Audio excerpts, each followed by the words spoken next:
Welcome to the Underground, the Steel City Underground, the black and gold standard for Pittsburgh Steelers coverage.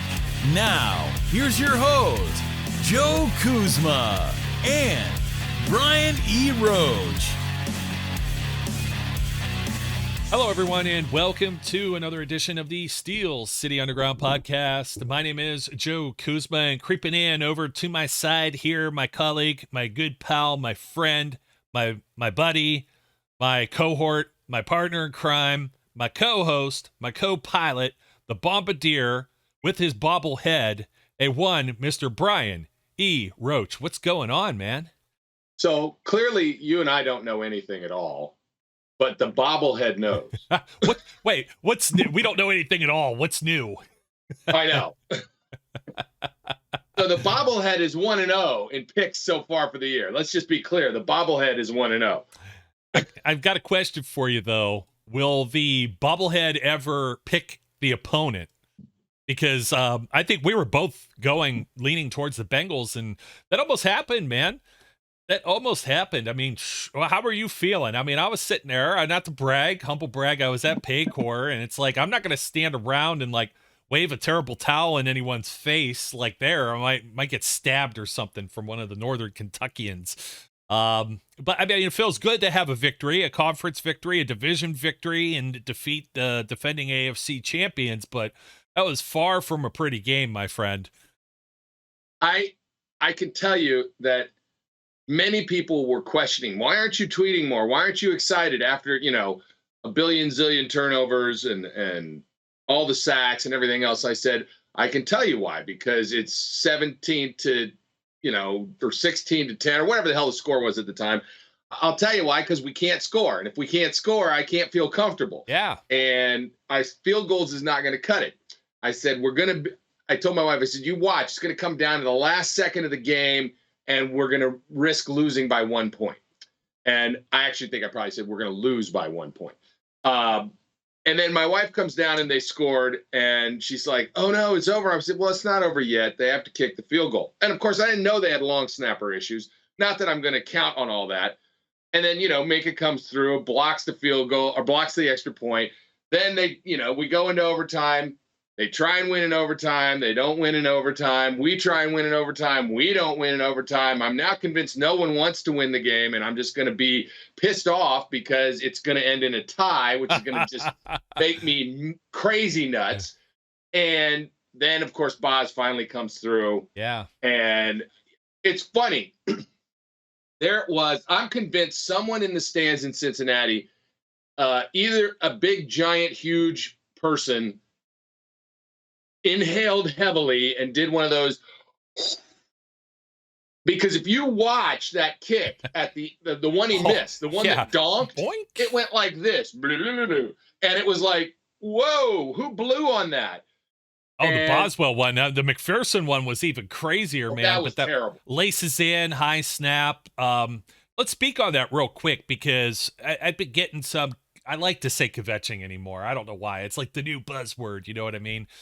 The kvetching over how big the long snapper, how huge that was. I said, if they had their long snapper, look what happened. He kicked a 59-yarder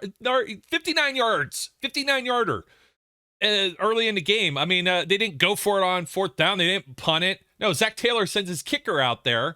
Now, Brian, the few times we've hung around, and I have the pocket radio I listened to, and I tuned into the Bengals feed off of the FM, whatever their flagship station is down there. It's like a 101, whatever, you know what I mean?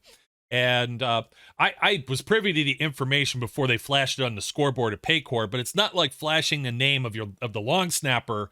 Like, it didn't say like long snap. I think it just said like not returning. And Ed is not returning. Yeah. But Billy will not be coming back in the game. And it's just like, okay, like I have no clue who that person is. I'm not going to pretend to know every single 53-man roster that's out there. You know what I mean? It's hard to even know all the starters sometimes, especially injuries and whatnot. But specialists, like, come on. Okay, I know Evan McPherson is. And it looks like everybody in the AFC North now has a kicker at least. And we'll see if the Browns continue with Cade York and how he does, but they spent a pretty high draft pick on him, like 4th, 5th rounder or something like that. And he made a pretty big one against the Panthers. But even with it came down to, I already knew. I was talking to the couple next to me. I'm being a broken record here from those who listened to the last show, but I apologize. I'll make it brief. For those who didn't follow, like, comment, subscribe, go back and check it out. The guys behind me ended up tapping me on the shoulder, but I'd already told the couple next to me. I said, it looks like your long snapper got hurt. And that changed the play calling and why they went for it on fourth down, or why they were doing some of the things they were doing, rather than just send McPherson out there. Because I think Charles Davis at one point on the TV broadcast, the national broadcast on CBS Sports with Eye and Eagle, he said something like, oh, they're going for it instead of sending a kicker because of the 59-yarder earlier. It was like, well, what's the great mystery? And they didn't know. But the Bengals broadcast, those guys were great. And we talk about bias and homerism and being real and this and that. They were pretty about even keel as you can be for a hometown radio broadcast. And they were like, man, they were talking about how that could be a spell trouble. And I see number 84 trotting out there. And the guys behind me after Jamar Chase scores the tying touchdown reception, and they're like, hey, our long snapper's hurt, anything could happen here, you know what I mean? I was trying to maybe give me some solace or consolation or whatever, and lo and behold, bang, there it goes. But then Boswell goes out there. You could see the American flag. He was kicking into what would be the equivalent of the open end at Acrisure.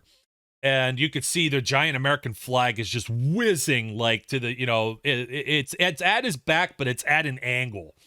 And it's on the Ohio River. There's very similar characteristics. When you're in Cleveland, it's right on the lake. So, you're not like, it's not like Baltimore where it's pretty much an entirely closed in facility. Right. The air, the wind, it comes through all of these other AFC North stadiums and facilities, and if you've never been on the field, that whole like the whirligig or whatever that was, that's legit. And then you saw it actually happen after I was actually retelling that story. The first time I'd seen that, I was down on the field. Coincidentally, we're looking at the Patriots just played the Dolphins. The Steelers got the Dolphins in a little bit here, a couple weeks. The Dolphins came into town. That was that whole Antonio Brown stepped out by about like a centimeter, almost won like this last ditch hook and ladder type deal. And I was watching the punters work. And it's just like the ball is just going anywhere and everywhere on the punts, and then the kicks are coming the other way. Of course, the kickers and punters are out there early before a lot of the other players are even warming up or doing their thing, or players are stretching to the side. So any other time, if you've never been a part of that, never played in any type of stadium or venue that's been like this, and you could say almost any kind of sport, because I'm pretty sure even if you're playing soccer, the ball is going to go traveling wherever because of the elements. But you almost have to see it to believe it. It almost sounds like it's fantasy instead of reality with how they explain it to you on TV. And that was just totally legit. But more or less the way we entered this game now is the same way I was feeling. And the Steelers weren't showing enough time off the clock. They weren't possessing the ball enough. We know about the 3-and-out type stuff for only gaining like 3 yards and sending the defense right out there. And they had like a disparity of like 17 minutes more. The Bengals possessed the ball time of possession. And it's just like they're inching closer, inching closer, inching closer. I'm like, man, they're going to tie this game and then win on a last-second field goal. And I am not going to be a happy camper when I leave this place. And I still wasn't a happy camper because I was so distraught, had so much anxiety and everything else, just like you.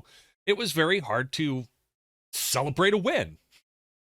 Yeah, and look, let's knock on wood that TJ is back in 6 weeks or so, and finishes out the rest of the season. And it appears not to have been as bad as it was originally being portrayed as. So, but, immediately following that game, you just literally had to sit there and go, yeah, we got to win, but was it worth it? And I guess the answer is sure, a win is always worth it. You'd rather win than lose. Somebody posted that on Twitter. It's like, would you rather win a game and have some injuries, or lose the game, but everybody's healthy? And I will tell you the truth.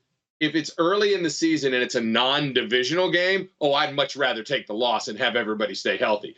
But a divisional conference game, wow. Sorry, I banged on my desk. It only sounds like thunder to our listeners, so pay no mind to the guy banging around. You're gonna take the coconuts and start doing the Monty Python's Holy Grail thing over there. Yeah, okay. You generally would still rather have health early in the season versus a win. But this was a hard fought win. I'll take it. I was encouraged that they did what I thought was a much better job against the run than at any point last year. Yeah, Mixon got one solid, really good run in, but I didn't look and see what his overall numbers were, but I can't imagine he had 100 yards. Oh no, he did not. And if I'm gonna go, you're gonna make me. I'm gonna have to pull it up now. I actually did not have those statistics up, but I will have them in 2 seconds because I'm semi-prepared.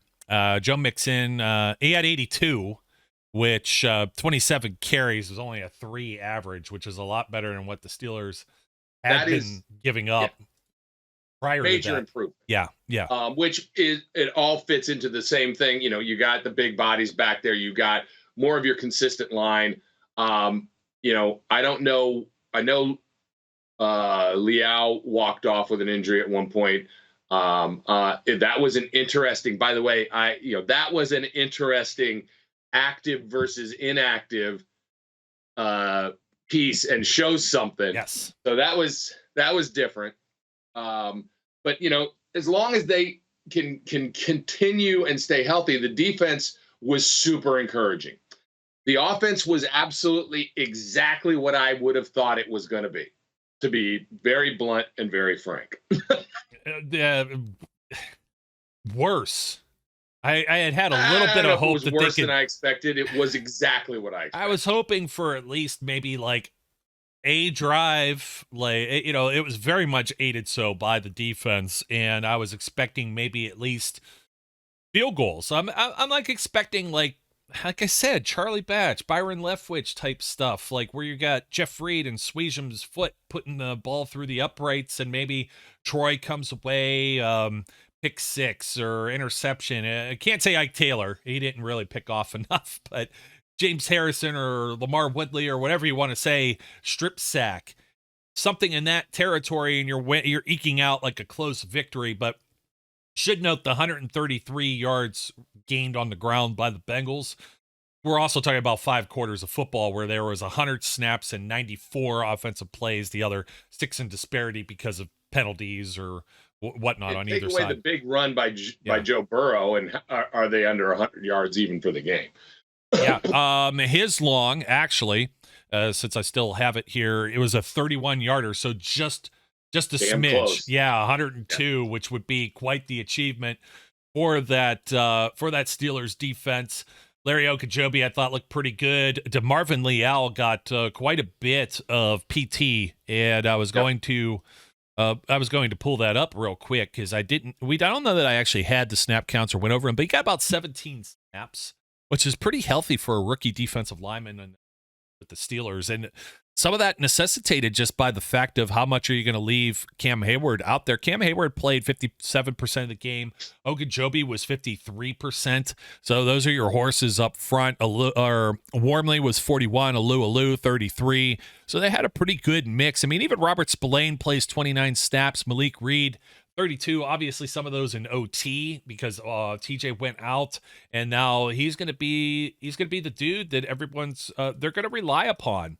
They need him to come through and be the veteran player. And I got to say at least this much, and this is going to come very much in the same vein as maybe looking at the Patriots defense. As long as you have Cam, you still got Cam Hayward, you got Minkah Fitzpatrick freelancing with maybe the defensive backs that the Steelers have in the rotation that they have. Trey Norwood, of course. Got to see if Levi Wallace is healthy and good to go, and they move around Cam Sutton and Arthur Millette comes in at certain points. I still feel confident enough that they'll have enough of a pass rush, and that's because Alex Highsmith, he was a dude. He was absolutely just a monster out there. What did he have? Like 3 sacks and 3 sacks. Tackles for losses, and he was all over. He was a monster, and I know TJ. Part of that is a TJ factor as well. I'm not going to take that away, but it's not like Malik Reed can't get to the quarterback. He's not like going to be a 22 sack guy, but he's going to be a guy that can at least collapse the pocket and maybe create some havoc on an injured Mac Jones, if it is Mac Jones that ends up playing in this game. Yeah, look, I'm not overly concerned about Malik Reed taking over for TJ. Is it a drop in production that you would expect? Sure, it is. It's more about now, in that kind of circumstance, focus shifts to the side of the line that is Cam Hayward and Alex Highsmith, right? Cam was just absolutely absurd in that game in many, many ways, which doesn't surprise you. He's abusing a rookie offensive guard, right? Wait. Yeah, and that's good to point out because the Tennessee Chattanooga, Cole Strange is in the same position here with the Patriots offensive line. So maybe a repeat, and that's why I feel good. Linebackers, like floating to the ball, everything else, Brian looked good. Brian Flores has his fingerprints all over everything. Terrell Austin may have a little bit different of a blueprint than Keith Butler did as well. Yeah, I was encouraged about that. I think that all bodes well. I will tell you, I expect here's the problem. They can't run the ball. And that's not a surprise to me. But will they be able to run the ball this week versus what they could last week? I know the announcers said this the whole game, and I hate to repeat stuff that the announcers say because so often they're terrible at their jobs. But this time they were absolutely right. They have to stretch the field. They've got to put fear in opposing defenses that they will go down the field. Mitch is not Ben, all right? And Ben had the arm strength to do it. They just didn't always do it. And I don't know that his accuracy was always where it needed to be. He wasn't Peyton Manning lame duck throwing. But Mitch has a strong enough arm to do this. The question is whether his accuracy is going to hold up, whether he's going to be consistent enough to do it. But they got to start calling some plays that do it, and the receivers have to start finding ways to get more open. Everything cannot be a 5-yard dink and dunk or a underneath throw. If it is, they're not going to be able to run the ball. Doesn't matter how good the offensive line is or not. When you got 8 guys in the box or 9 guys in the box, you're not running the ball. No, that's exactly it. And that's exactly what I was saying. And you got to give credit. The Bengals have solid linebackers, solid defensive line, solid secondary. They have a team. They have a defense. They, cliche wise, just coming off the Super Bowl, but it's AFC North ball too. And they're familiar with their opponents. And Bill Belichick's smart enough too that he's just going to toss everyone up there and dare Mitch Trubisky to make a play. And that's exactly what the Bengals were. That's where the second half, you think about Mitch's biggest plays, and this is where everybody was criticizing Pickett. They were like, oh, well, he's only throwing the tight ends. He's only throwing the running backs. It's like, oh, well, hello, touchdown pass from Trubisky, design play or not. It's still that leans on his strength. That's where he's most comfortable, but that's exactly what it was. It's the same thing. He's throwing the Najee Harris, who may or may not be available for this game too. Limited practice Wednesday with a foot injury. You've got Bill Belichick knows this, and he's going to dare Mitch Trubisky to do the same thing. And there were times where Mitch starts to get cold feet, and he starts moving out of the pocket sooner than maybe he should, and he's not seeing somebody downfield, even if it is a tight end like Pat Freiermuth. One of the big plays, of course, flea flicker. Another play was a dump off tight end screen, which was only about a 2-yard pass. It may not have even been past much the line of scrimmage. Even that might be too much credit. I could probably look it up and see how many air yards versus the 30-some yard gain that Zach Gentry ended up with, which was awesome. You got Deontay Johnson and Chase Claypool making one-hand catches, and you have the defense forcing 5 turnovers, which you can't count on that happening again to give you some short fields and or scoring for you. That's the same problem as last year. Is look at the Chiefs game. TJ Watt scores on his own and puts the Steelers ahead. Minka does the same thing in this one. It's just Steelers got a little more lucky. They were able to create some more turnovers and just keep Burrow and company at bay as long as they could. And if the offense could have just gotten into field goal position and had like a 3 or 4 minute drive, Bengals probably don't even have a chance to tie at the end. Not to mention they would have needed a little bit more. They wouldn't have been able to score enough points to win that game, and that's what's most concerning to me going forward. When a lot of people think I'm negative and I'm a Mitch hater, and it's just like, man, there's got to be more. And I'm willing to give enough benefit of the doubt, Brian, that Mitch is new. We talked about September football and extension of the preseason and Maybe Matt Canada's installing different things, and he's got to get his time with his receivers and stuff. But man, clock's ticking. That's just the way it is. This is a veteran football player. It's played now 51 starts in the NFL, and he just looked like a fish out of water. And is that because the Bengals are that good on defense, or is that just because the Steelers are that bad on offense? Well, I'm going to tell you, I don't see it exactly the way you see it. I didn't think Mitch looked like a fish out of water. I didn't even think he looked like he was out of place. I think he looked like a guy who was not 100% certain or trusting in his receiving core to make plays, the same way Ben would have been, right? Ben always, for his entire career, was the guy who would just put it somewhere near his receiver and hope he made a play. Mitch seemed much more cautious than that. The real issue that I have, and it was difficult to tell, obviously, on the TV broadcast, and I actually did in the 2 minutes of free time that I've had this week, try and go see some of the all 22 tape, and receivers just aren't open. That's the bigger issue. It's not, and I mean, there's it's a little close bit of enough that. that if you're not willing to take the chance of an interception, if you're not, you're going to have to be perfect in your throw. They're not blatantly open. That's why they got blatantly, I mean, the big plays like you're talking about, flea flicker is a trickeration play, right? The guy is wide open. There's like, okay, great. That was fantastic, but you can't do that all the time. It's not going to work all the time. The double reverse worked, whereas a lot of the jet sweeps didn't really work, right? But the double one did. Look, this team is going to have to try and figure out ways to manufacture points. And in order to open up their offense, they're going to have to figure out ways to go down the field. And that means you're going to have to tell Mitch, air the damn ball out. If it gets picked, it gets picked. If it's an incompletion, it's an incompletion. But you need to start pushing the defense so that they at least fear that you will do it, right? Or at least are cautious enough that you'll do it, so they're not all just sitting up in the box and saying you can't. Everything you're going to do is underneath. We've known that for 2 years, right? Everybody's been saying it for 2 years because this has been the style of offense this team has played. It needs to change a little bit. You don't have to go long all the time. And how many times did Howard Davis or whatever his name is on the announce say, at some point they're going to air the ball? But Charles they never Davis. really did. Yeah, Charles Davis. I don't mind Charles Davis. He's kind of got some of his stuff together. He knows a lot, but he's covering 32 teams, so sometimes you're still going to make an error here or there. My biggest problem, actually, is this is exactly what I was critiquing all through training camp and preseason, where people said, well, Mitch didn't lose his job, but he's not throwing people open. I mean, Mason Rudolph was even throwing some people open. Kenny Pickett has uncanny anticipation for being a rookie. Reminds me a lot of Joe Burrow, just really cool standing in the pocket.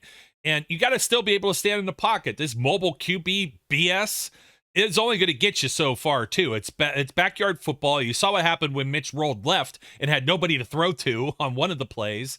And I digress. He looked short instead of long. I still think he had Freiermuth on that play, or maybe another one that was very similar. And we're talking wide open, and you can't just wait for wide open. Joe Burrow isn't waiting for Jamar Chase on that tying touchdown. It's timing, and I don't know where the rhythm is. I don't know if it's the repetitions or whatnot, the familiarity. You can't tell me that Joe Burrow is more familiar with Michael Thomas, or Mike Thomas, the Bengals version one, of course, that filled in for T. Higgins than he would be for T. Higgins or Tyler Boyd or Jamar Chase or anybody like that. That's kind of nonsense too, and he was still throwing darts out to him. He should have had a TD that he dropped. It was right off his face mask or whatever. I know. And let's call us, a fish, as you said, fish out of water. Mitch ain't Joe Burrow. All right. Yeah, though that's true too. Mitch is a lower tier quarterback. There is no question about that. Is he the worst quarterback? No. Is he the best quarterback? No. He ain't Joe Burrow though. Right. So, you can't make equivocation statements like, well, Joe could do this. Why can't Mitch do it? Because he ain't Joe Burrow. He's Mitch Trubisky, and he is an adequate guy, but he ain't a guy that's going to blow your socks off. I've said it from the beginning of the season. If they get to the playoffs, if they win games, it's going to be on the backs of the defense, and the offense simply has to not lose the games. But not losing the games is more than just not turning the ball over. It is sustaining drives, yes, at least a little. It is eating up some clock. It is maybe converting points from turnovers into field goals minimally. Yeah. So we do need more, but I am willing to say the first game, and it helps that I didn't expect them to win, right? It helps that I didn't actually think they were going to win the game. Only the bobblehead thought they were going to win the game. With more braids than us. Yeah. So that does help. When I look at it and go, well, they got to win, and I didn't think they would. That was one we had written as a loss at the beginning of the year.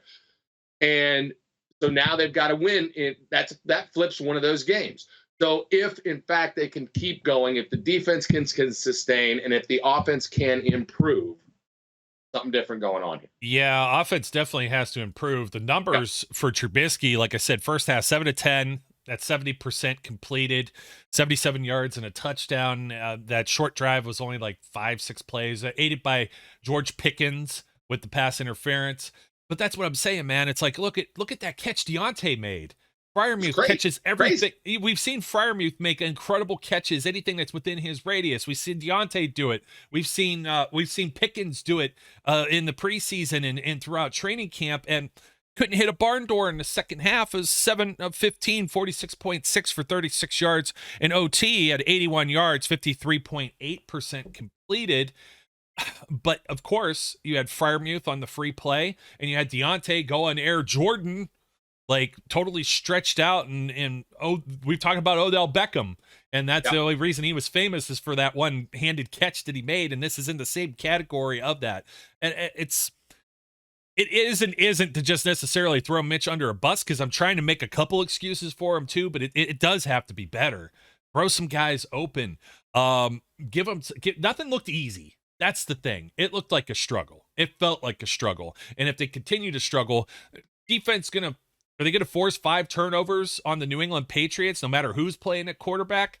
I'm not so certain of that. And I'm also not so certain of how much pressure they're going to put minus TJ Watt. I think you still got a number of playmakers. Miles Jack, Devin Bush was floating around and looking a little bit better out there, plugging holes. And you've got the number, like I said, you got the guys in the secondary that could do all of these different functions pretty much. And I think that they're going to be able to contain the Patriots. Let's put it this way, Brian. We were talking about the Steelers defense being better against the run.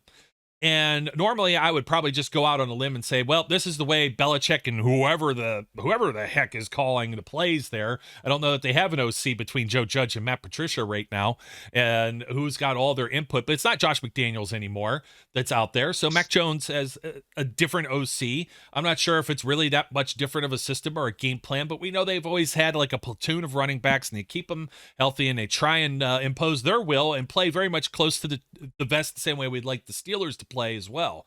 And I think the Steelers defense can hold against that and force Mac Jones to try and make some plays with whatever wide receiver, Nelson Aguilar, you know what I mean? It's like they don't necessarily have, outside of the tight ends, they got decent tight ends. We'll get into that. Why don't I pause for that just for 1 second, and we can talk about a brand new sponsor here to the Steel City Underground podcast, BUSR. Ooh, so fancy. Yeah, bet with confidence at BUSR. BUSR is going to give some incentives here for any new signups that come over to the site via our own URL. We got like this something. I'd say promo code if they ask for it is Steel City, but go ahead and just plug in this special promo, which is bit.ly/BUSR-Steel City. And new members, you can get a bonus of up to $1,000 plus $25 in casino chips. You could bet on sports book. There's a race book. There's casino. There's just about any kind of games that you want here at BUSR. And as you can see, some of the different special promos, live casino games. They've got a little bit of everything. So as we go through, and we're still heading into the Thursday night game, and it's only going to be Amazon Prime. You've got over under Chargers and Chiefs. That's looking like a pretty healthy one there at 54 points. Always the sucker bets, Brian, only 4.5, but we got to go a little bit further down the charts here and find the Pittsburgh Steelers, New England Patriots, where the Steelers are getting 2 points. Like, what in the heck is this nonsense that the Steelers are underdogs in their own home stadium? I get that it's no longer, I look over at the sign all the time, Heinz Field. But, if you're looking to place these bets, 40.5 over and under at BUSR, sign up there. And, of course, you get the new member bonus of up to $1,000 and the $25 casino chips, Steelers +2, money line 102, and the 40.5 over under. I'm kind of curious what some of the bet props are. We got this loading here. And oh man, you could go through this for days. I was going to see what else we got going down. Like oh yeah, including overtime, the unders, the over and under logs. I'm trying to see if we got any individual players, any player bets that are on here. But go ahead and check it out. bit.ly/BUSR Steel City. And I don't know how I feel about the Steelers being an underdog at home to a New England Patriots team that, yeah, they were a playoff team last year, just like the Steelers too, but probably just like the Steelers, they were a weaker one. That getting 2 points at home with a could be injured or back spasming Mac Jones, to me, that just feels like I would definitely, I would go for that bet. I'm willing to take that one. I'm willing to take that risk. So check it out. They have award-winning customer service. And, of course, with this amazing benefit, all the new users that use this referral code or Steel City or go to this link, it's in the show notes. You'll be able to receive that bonus that matches your deposit amount Can up I to get $1,000 too? Do I get $1,000? Are you a new user to BUSR? I don't bet on anything. But you will. See, this is where Flash needs to be doing some of the pregame stuff.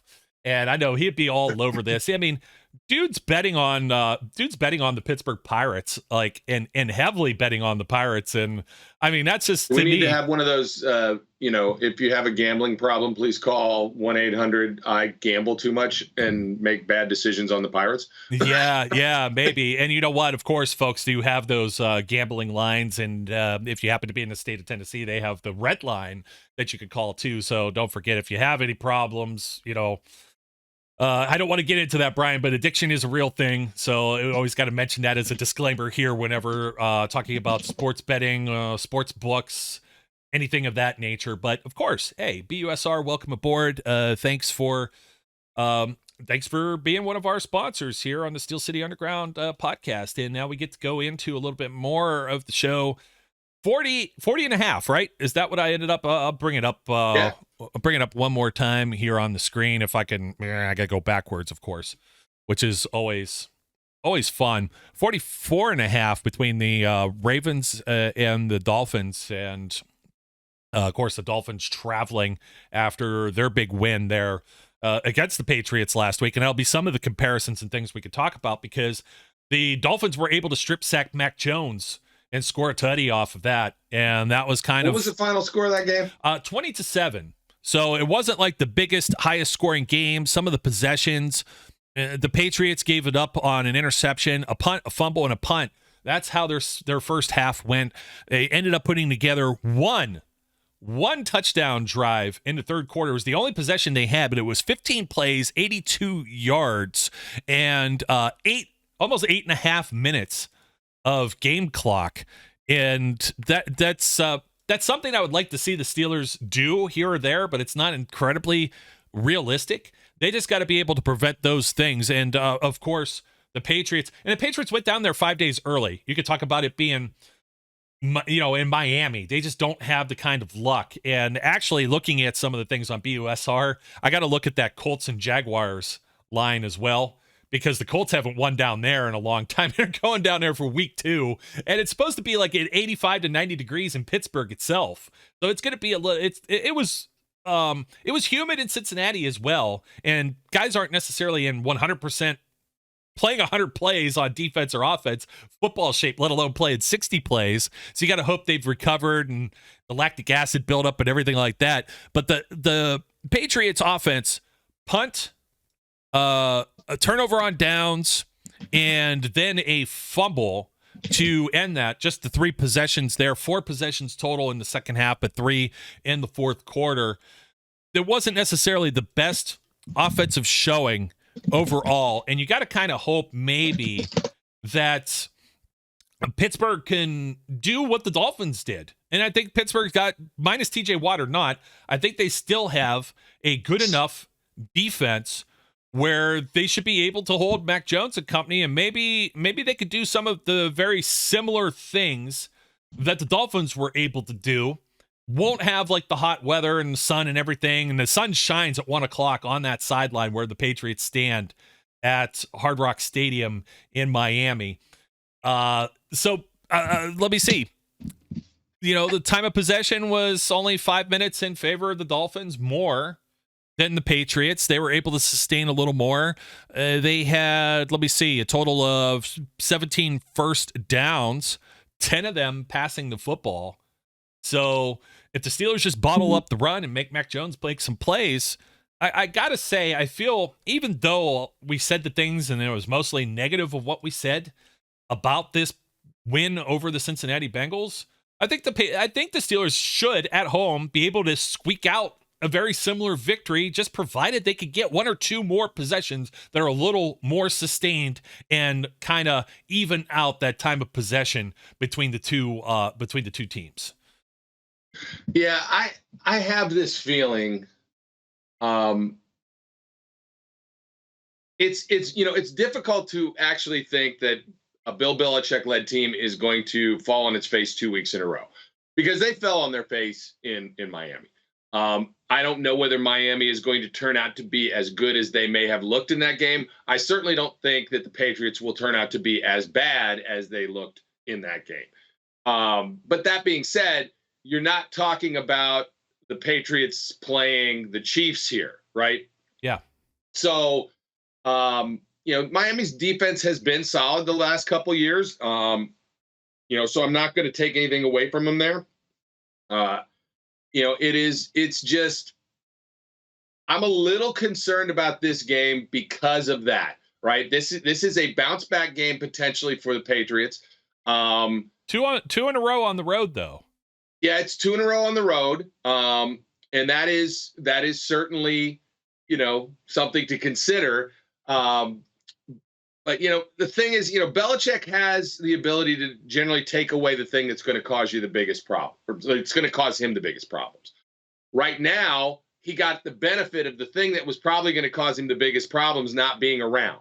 Right. Yeah. So TJ's not there. That means they're going to focus on the other side of the line. That means that Ogunjobi and Malik Reed have to step up, because what Belichick is going to try and take away is Cam Hayward and Alex Highsmith on the defensive side of the ball. Right. So however they attempt to, I guess, limit the damage that those 2 guys can do, that needs to be picked up on the other side of the ball. The defense needs to stay stout. They need to be run, aware. And the back end needs to do a good job. Cam Sutton needs to be a little less handsy. But I'll take, like I said, I'll take a pass interference call instead of a touchdown.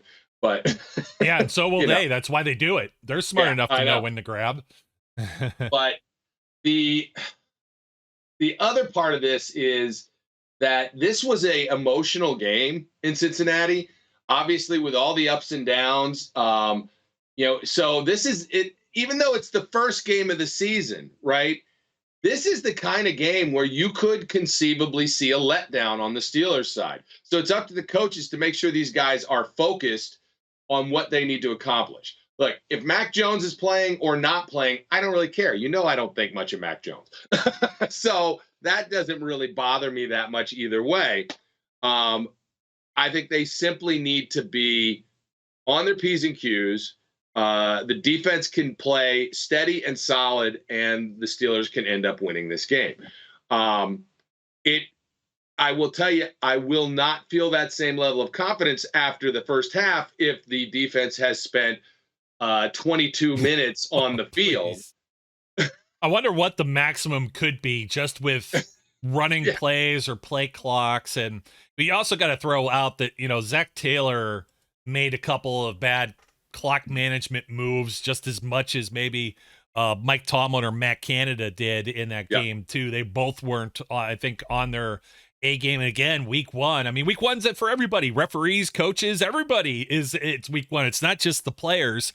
But of course, we're talking about Mac Jones, and if Mac Jones, which he was limited in practice, and I'm gonna pull up and get the injury report, at least what we have so far through the beginning or through the first day of practice. We still don't have the Thursday reports as of this time.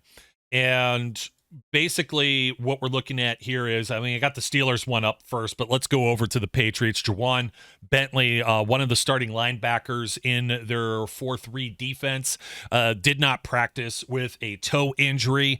Joshua Bledsoe, one of the safeties, groin, I believe more of a special teamer, but Adrian Phillips, who kind of moonlights like a DeMonte Casey or like a Trey Norwood or something would for the Steelers.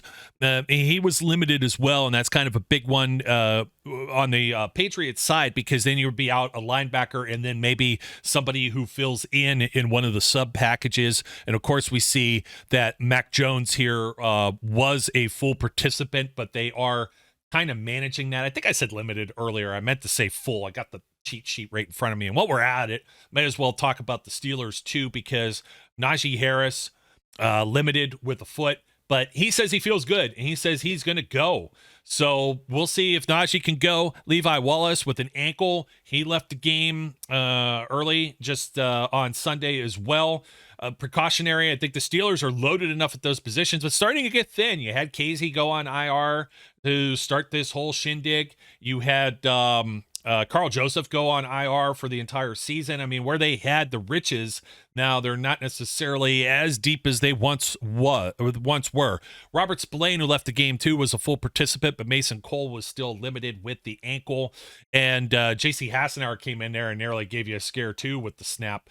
So that was equally rough. And of course, TJ Watt shows up on this list, but we know he's already been moved off the active 53 to IR, and the transactions noted today that the Steelers signed David Anane. I'm not familiar, I'm sorry, with him, and I hate to say that sometimes with players, but he came off of the practice squad of, I believe, the Tennessee Titans. That would be another outside linebacker. They had added Ryan Anderson to their practice squad as well just the day before, so they're 2 days before. So they are kind of ollie in free here on whoever they can get as far as bodies to maybe be edge rushers or replace. You're not going to replace full production. You're going to have to maybe get some of that playmaking from somewhere else. And as long as they could allow Minka to freelance in much the same way that he already had against the Bengals, it looked like something completely different. Like, when you're allowing him to not have to make like that, they get up to the second and third level and he has to make a game-saving tackle, you end up with the type of plays that end in touchdowns and pick sixes. And I don't know that Mac Jones, even though he's protected the football just good enough through his rookie season and entering his second year, this is going to be something different for him to have to deal with. And if he's got like an injury, any kind of injury and fatigue starts to get to you mentally as well. And let alone physically, when you have to turn and you have to, put a little extra of your body into a pass or something like that. He's not going to be able to just arm throw it. He's not like Michael Vick, prime Michael Vick, where he just flicks the ball or something like that, or like Patrick Mahomes, very much the same way. So I kind of am still leaning with the Steelers, even though the bookies and the don't necessarily feel the same way. I still think that the Steelers should. I'm going to pause, obviously, because it's still the Mitchell Trubisky factor. And I got to hope that going with another week of practice and getting some time with your guys, as long as they get something generated there, man. And like you said, get everybody off your back. And maybe Najee's running the ball, or even if he isn't, Jaylen Warren, but 2.3 yards per average because you got an extra hat or two that you can't put another hat on. It's not going to help. It's not going to help that pass game get any better, and the run game isn't going to move the ball either. You gotta sustain some drives, choose some clock, and do something better than just 2 yards. And do they do it right out the gate? The first series that they're on the field? They absolutely need to. Let's be clear. They absolutely need to. They need to set the tone. They can't, if they come out and they go 3 and out in their first series and every play is an underneath play or a short, gaining play, that's going to set a tone, and it's the wrong tone. They need to come out, and if not that this will ever happen, but if I'm the one calling the plays, my first call is something down the damn field, like long down the field. Stretch them. Say, hey, you don't expect this, right? Send Clay, or send Chase, send Deontay, send Gunner. Yeah, I'm looking for special teams play too. All 3 of those sons of guns, and put Miles Boykin out there. Go 4 wide. Send them all the way down the damn field and light something up. See what happens. Make them go, holy crap! Right? This happened. Oh my God! Send them all, and hope it happens. Because the one piece of moderate praise I will give the offensive line for the game against the Bengals is the pass protection wasn't as bad as it could have been. No, and the reason why they're sending them, well, look at Cincinnati's side of things. They're starting to send people, they're getting a little more desperate, they're taking a little bit more chances as the game clock wears on in that second half, and they started sending pressure, and you're lucky there wasn't a strip sack with Mitch, and there was a little bit of pressure. Everyone's going to say the offensive line sucks, and that's the reason why they didn't do blah, blah, blah, blah, blah. The real thing is that they've got to be able to make some plays in the pass game, and I think this has been the problem for far too long that we've been watching. You can go back to 2019 even, to some degree, because they were way too conservative with Mason Rudolph, way too conservative with Duck Hodges back there. Dink and dunk, throw it short, have guys like Deontay who are capable of breaking tackles, but it's all short pass and yak. And that's the reason why they didn't stick with somebody like Jesse James at tight end. Can't get the yak there. Freiermuth, can he get some of the yards after the catch?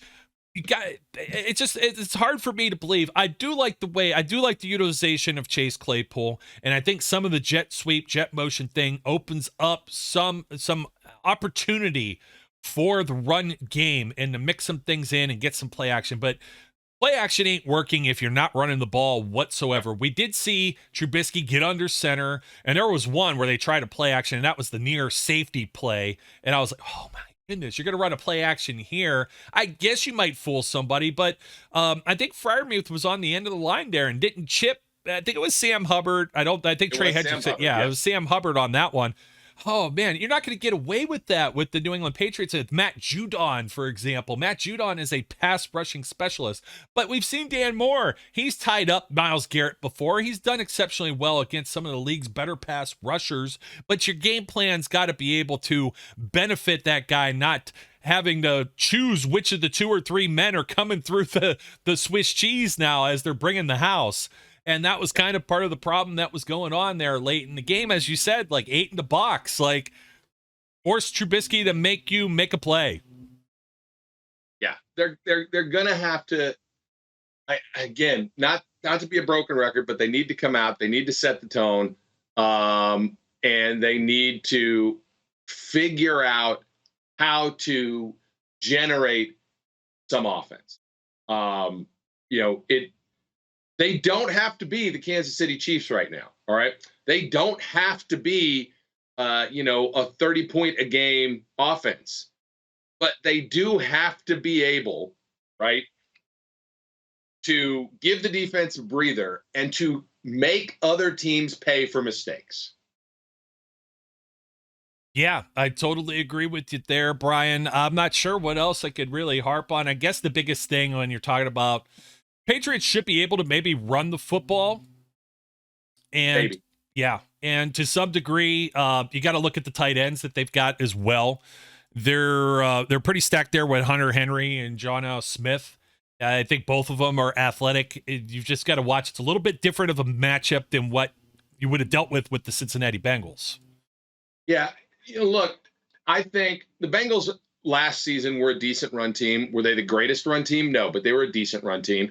Their passing game set up their running game, right? So it is different.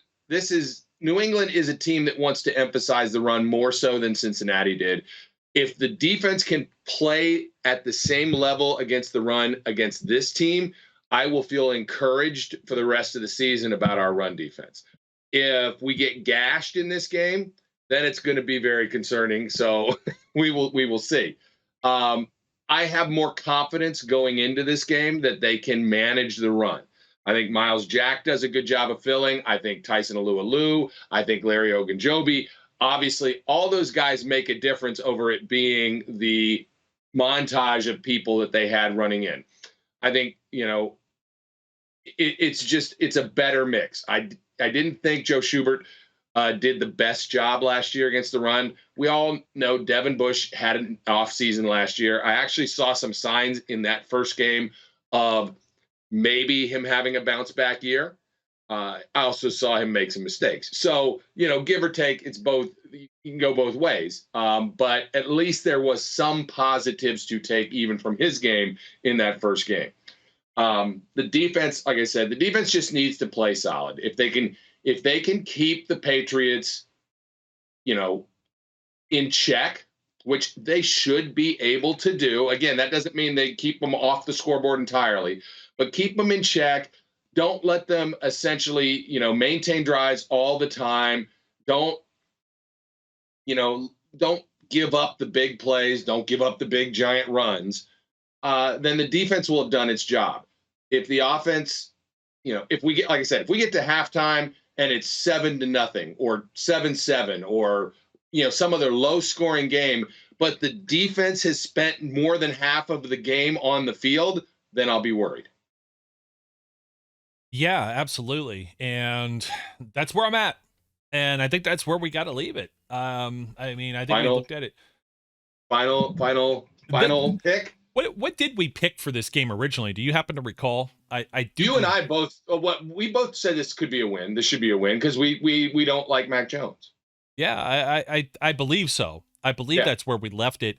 I'm actually kind of curious if I still have this deal up on my screen. As I put, what's the bobblehead thing? Since you got him up here. Bobblehead says, wait, what?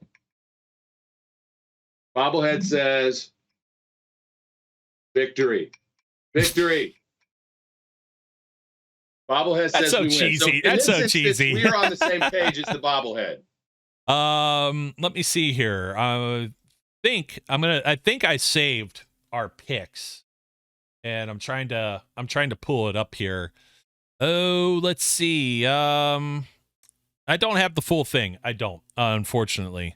So I'd have to go back to that show. I think this was one where maybe we had it as maybe a potential coin flip just early on. Because I remember we posed the question as to whether or not they could even be 1-3 and 0-3 against the Bengals, Patriots, and then the short week to Cleveland. Absolutely are going to blow them out. They could lose this game. Absolutely. If they do the things we talked about to not, if the offense is zero productive and the defense is always on the field, they probably are going to lose. Yeah, and you got to hope it's a little better than that. And you also got to hope that you don't let the other team, you got to keep the Patriots. Let's talk about this. You got to keep the Patriots in the 50 play kind of territory. You don't want them running 60, 70, 80 plays in this game and gassing your defense. And then you've got like 3 days to prepare to travel to Cleveland, Jacoby Brissett or not. That is not going to be good when it comes to recovery. You're going to want to hope that the Steelers are able to keep a lid on this thing and make sure that they have fresh bodies going forward as they're going to look ahead to Cleveland on a short turnaround. The Thursday night games now on Amazon Prime, by the way. So if you're looking for it in your TV guide, I hear bars are still going to be able to carry it, and there was some type of thing that was struck as a deal. So if you still got your wing spot and your beer spot or whatever, folks, I think you'll still be okay there. But otherwise, you're going to make sure you got Amazon Prime for the following week. This game, 1 o'clock, CBS. It's still going to be, I think primarily a local game. And I'm going to probably come up with a little bit. We do the cheat sheet on Saturdays over at steelcityunderground.com. But I think I might make this into more of a podcast format, just a short form, and update some folks on some injuries and things of that nature, and let you know where you can listen or watch the game. Of course, there isn't any just one all service, so just keep that in mind. For those of you who live in Pittsburgh, you have nothing to worry about. Yins are going to watch the games. You're going to be able to get them. It's always on KDKA Channel 2. That's local there. But if you happen to be anywhere else, it's always going to be the live in-market thing, unless you have some voodoo or some tricks or magic to force the game, to force the service to think you're somewhere where you're not, and be able to get away from those regional restrictions and blackouts and whatnot. And I know I talked about the Pirates. If you're baseball people, those games are almost impossible to get because of the Bally Sports and what how many services don't carry them.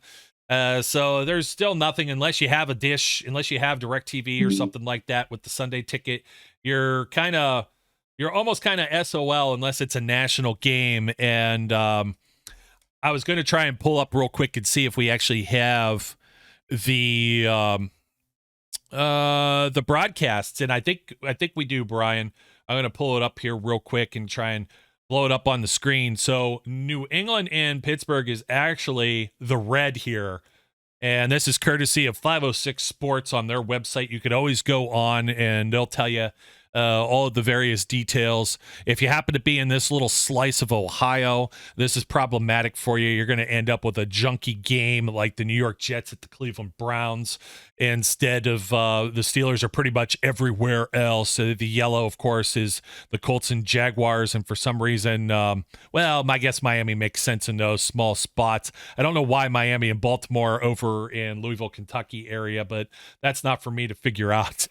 So just keep your eye on that, but it is the CBS early window, and you should have that game in most almost everything that was covered there in red, so that should be kind of good. Maybe I'll revisit this in short form as well with some tips and pointers on how to get the games. I didn't really get to do that show, but I thought I would at least I usually do an episode on that every year, and until they're starting to unravel some of this. But now you need Amazon Prime for Thursday nights. You need to at least have ESPN to watch the Monday nights, although the one was simulcast with ABC local channels last week. That might not be the case. They do have a doubleheader this week, so they might do something like that again. But if you're going to NFL Network looking for this, if you are in the local areas, I think Pittsburgh, they might still carry the Thursday night game, maybe not on Amazon, but I don't know that 100% at this point. I think it's pretty much just locked into the streaming platform, and that may be the way it goes, just like ESPN Plus has the NHL games, with the exception of a handful of them now. You got a couple baseball games on Apple TV. This is the way of the world right now. Todd Haley was on NFL, Sirius XM NFL radio, talking about how he's old school. Charlie Weiss talks about how he's old school. Brian, I know you're a little more new school than that, and you might be able to find it, but I got to be able to tell that to some of the folks. Just be responsible out there, because nothing really irritates me more than seeing people tweet or post Facebook stuff in some of these groups. Hey, it's like 1:30, and they're like, where can I watch the game? Like, come on, get prepared a little bit more. So we're going to put a bow on it, folks. Don't forget to like, comment, subscribe. Check out BUSR if you're looking for that particular promo. Once again, you could find that over at bit.ly/BUSR Steel City. And that's a new member bonus of up to $100, matching your first deposit, plus $25 in casino chips.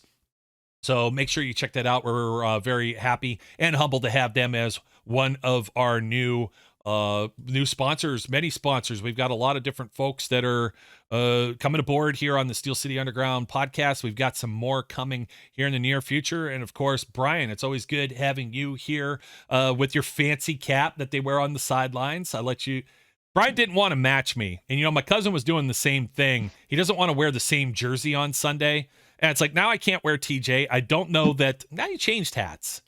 Now you need the lunch pail. But we can't wear the same jerseys, and it's like, well, TJ's hurt. Now who do you wear?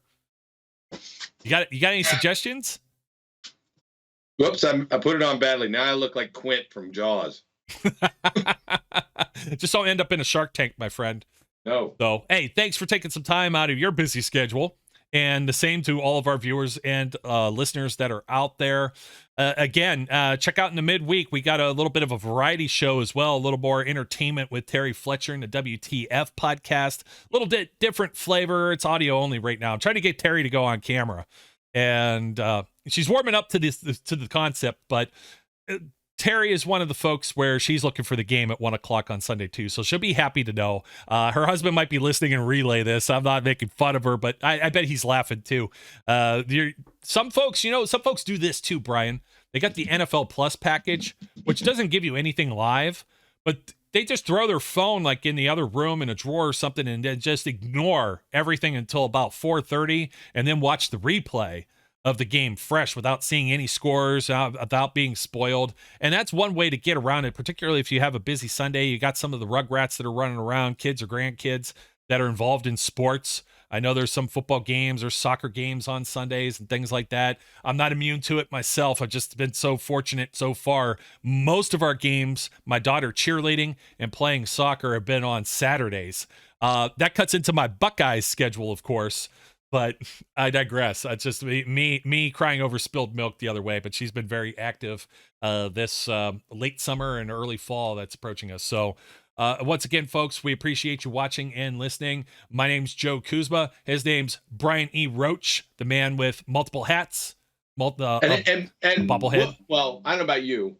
I probably will be at the game. So yeah, I'm going to be at the game. And, say hi if you want. If you don't, if you think I'm scary or whatever, then, don't say hi. It's okay with me. I won't be offended. I'm hanging around in some of the remote tailgate cash lots. That's where I go. It's a little more Wild West out there with what you're allowed to do as far as different grilling, fire pits and things of that nature and booze and everything else. So if you do happen to see the Steel City Underground flag flying, drop on in and say hello. I can't speak for how much extra food, things, and stuff that I'm going to have right now. I can't load up a car because I'm currently without from an auto accident. Not my fault. So mine's getting repaired, and I have like this little sawed-off version of what I did have that can't fit as much of the tailgate gear. So I'm hoping to at least have the tent and the flag and everything up there. And if you happen to see it, come on by, say hello, and you're friends of the show. You're listening to it right now. You're a 2%er. You're more than welcome to drop in, and we'll shoot the breeze about all of these different things, and we'll see if the Kenny Chance or any of the Boo Birds come out at Acrisure Stadium at 1:00. There's no way that's not happening. I know it's going to happen. And it might even happen if they go 3 and out that first offensive possession. As much as I hate to say it, I mentioned this probably before the season kicked off somewhere on the Twitter spheres. I said, you feel bad for Mason Rudolph? Just wait until Mitch has a bad series or two in the first game or two, this Patriots or Jets game, with in regards to the hometown crowd and how they're going to react. There's going to be the calls for Kenny Pickett, and you're not going to be able to prevent it. That's all it's going to be, no matter who the other quarterback is, should that quarterback be performing under the level of expectations that we have in the Steel City. So once again, my name's Joe. His name's Brian, with the bobblehead, with the hats, the host who doesn't like toast versus the host who does, with my... I still had a Tim Hortons coffee over here. It's on the warmer. It didn't get too chilly from earlier. As always, folks, we appreciate you. Thank you for tuning in. Thank you for watching from wherever you are. Until next time, we encourage everyone out there to be safe, be good, go Steelers, and we'll catch you later. We would like to thank you for listening and remind our listeners to follow us on social media and our website, www.steelcityunderground.com.